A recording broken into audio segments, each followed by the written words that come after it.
Чукул кабар. Өзүңөр көргөн кадр бүгүн болгон окуя. Эмнегедир бул нерсени теледен көргөзбөй жашырып жатышкандай. Мунун себеби эмне болушу мүмкүн? Эки тараптын президенттеринин жолугуусу. Зеленский алапайын таппай эмнеге өзүн жоготту? Путин кирип келгенде Зеленский өзүн жоготкон абалда көрүүгө болот. Зеленский катуу ойго чөмүлгөндүктөн байтор Зеленскийди бир ой баскандай. А дегенде эле ал суудан урттады. Бул лидерлерди журналисттер сүрөткө тартмакчы болгондо Зеленский эмнегедир ой баскандай аны карабай туруп алды. Жана да бул эки президент аларга кол жаңсап нары жакты кара деп көргөзгөндөй болду. Бирок бул эки тараптын сүйлөшүүсүн журналисттерге тартууга тыюу салып аларды кууп чыкты. Бул жашыруун сүйлөшүү болмокчу. Эки тараптын жолугушуусунан эч кандай майнап чыккан жоктой. Эми эмне болот? Украинанын президенти Владимир Зеленский эки тараптын сүйлөшүүсүнөн жыйынтык болбогонун айтып, буларга токтолду. Азырынча биз каалаган жыйынтыкка ээ боло элекпиз. Орусия өз позициясын билдирди. Согушту токтотуу үчүн биз тараптан пикирлер айтылды. Биз кээ бир сигналдарды алдык. Орусия кысым көрсөтүүгө аракет кылып жатат. Бирок биз андай тактиканы кабыл албайбыз. Согуш башталгандан бери Украинага каршы 56 ракеталык сокку урулуп, 113 канаттуу ракета атылды. Харьковду аткылоо согуштук аракет. Ал жерде бир дагы аскерий объект жок. Орустар кайсы жака ок чыгарганын билген. Делегация Киевге кайтып келгенде биз айтылгандардын баарын талдап, андан кийин сүйлөшүүлөрдүн экинчи айланпасы кандай өтөрүн чечебиз. Ошондой эле Зеленский Орусия үчүн аба майдандары, портторду жаап, орусиялык өндүрүшчүлөрдүн товарларын сатып алуудан тартуу керек деген пикирин айткан.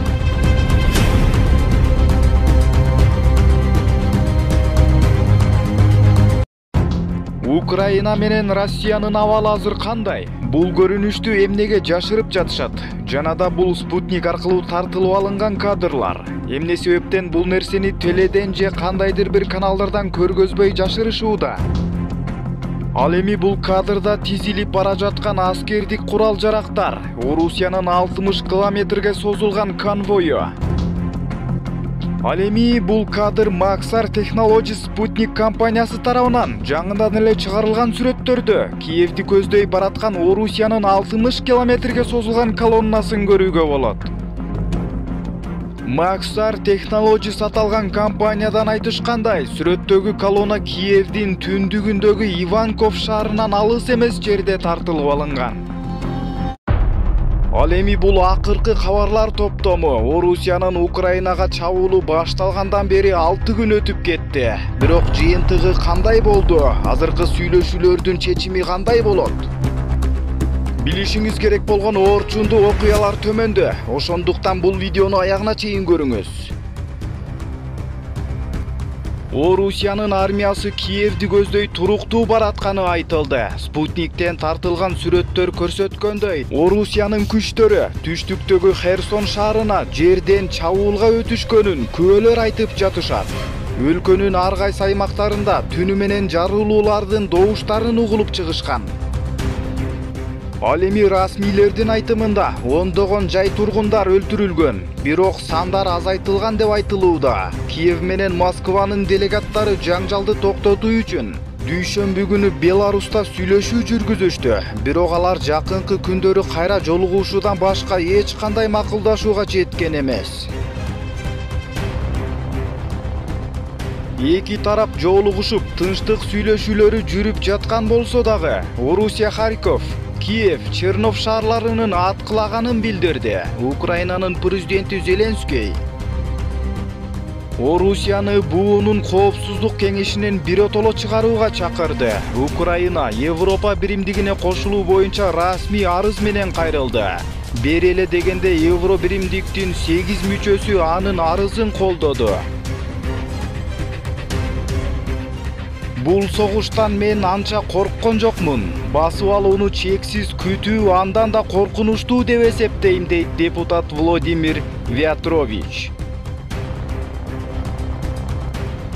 Украина калемин куралга алмаштыргандар. Киевде элге миңдеген курал-жарак таратылды. 100дөн ашуун парламенттин депутаты да колуна курал алып, аймактык коргонуу отрядына кошулуп жатышат. Бүгүнкү Украина менен Россиянын сүйлөшүүсү натыйжа берген жок. Абалды дагы да курчотту. Сүйлөшүүлөрдө Украина Россияга аткарууга мүмкүн болбогон катуу талаптарды койгондугу байкалып турат. Себеби Украина Россияга бардык аскерлерин, жада калса Крым жана Донбасстан да чыгарып кетүүнү талап кылды. Ал эми Россия 5 күн бою жүргүзгөн аяр согушунун жыйынтыгы жок экендигин билип, эми оор баллистикалык ракеталарды колдонуп баштады. Бирок Россиянын бул аракет үчүн Европа, НАТО, США дагы да катуу чараларды көрүүгө курал-жарактарды Украинага берет. Ал эми өкүнүчтүүсү Украина эли жана өлкөсүнүн шаарлары кыйрап, Ливия, Сирияга айланып калуу алдында турат. Себеби АКШнын бардык өзүнүн жарандарына Россиядан чыгып кетүүнү тезинен талап кылды. Эми абал кандай болот? Канткенде дүйнөдө тынчтык болот. Кандай болгондо согуш токтойт? Мунун биринчи вариантын айта кетсек, Россия бүгүн кечинде Киевди алып, бийлигин алмаштырып, жаңы Украинанын өкмөтүн түзгүсү келет. Ал эми экинчи варианты Украина Россиянын айткандарына макул болуп, Донбасс, Крымдан баш тартып, ал эми Луганск жана Донецкке эркиндик берүүгө туура келет. Ошондой эле Европадан баш тартууга туура келет. Бул нерсени Украина бат эле жасап койбойт. Ал үчүн НАТОдон жана Европадан жардам болбосуна көзү жеткен соң ишке ашыры мүмкүн. Ал эми төртүнчү варианты ортомчулук кызматка 3-чү топтун кийлигишүүсү. Бул НАТО, Улуу Британия, АКШ болушу мүмкүн. Бул учурда ядерлик бомбалар менен коркутууга өтүшү мүмкүн. Буларды колдонбойлу деп келишимдерге келишүүгө дуушар болот. Себеби азыр эч бир тарап келишимдерге ыраазы эмес. Ал эми Россиянын стол үстүндө түртө турган эч кандай күчү жок. Аларга жеңиш кол алдында тургандай көрүнүүдө.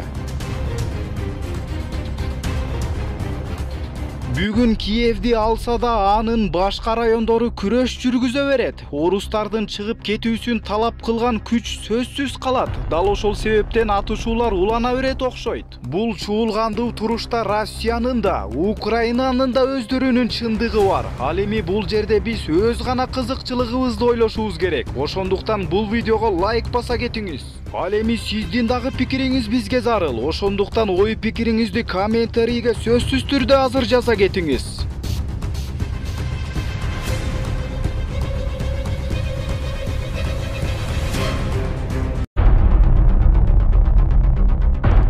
Абал өтө кооптуу болгондуктан жана аскерлер жетишпей жаткандыктан Айтор Зеленский украиналыктарга чукул кайрылуу жасап, бул чечимди кабыл алууга аргасыз болгонун билдирди. Ал тез арада аскерди кызмат өтөгөн, азыркы учурда түрмөдө отурган жарандардын баарын чыгаруу чечимин кабыл алды. Бүгүн 28 февралда Украина президенти Владимир Зеленский украиналыктарга чукул кайрылуу жасады. Бул тууралуу чет элдик маалымат каражаттары жазып чыкты. Зеленский бул чечимди кабыл алууга аргасыз болгонун билдирди. Бушайман болгон Зеленский Украина Евробиримдикке дароо кошулууну каалайт. Президент Владимир Зеленский Евробиримдикке кайрылып, аталган биримдикке жаңы шартта Украинаны тезинен кошуу өтүнүчү менен чыкты. Анда Зеленский чукул кайрылуу жасап, биз тарапта болгон өнөктөшүүбүзгө ыраазычылык билдиребиз. Бирок биздин максатыбыз бардык европалыктар менен бирге болуу жана тең укуктуу болуу деп билдирди Зеленский. Зеленский Украина аскерлерин өз мамлекети үчүн, демек бүткүл Европадагы тынчтык, теңдик жана демократия үчүн күрөшүп жаткан европалыктар билишет деп ишенет.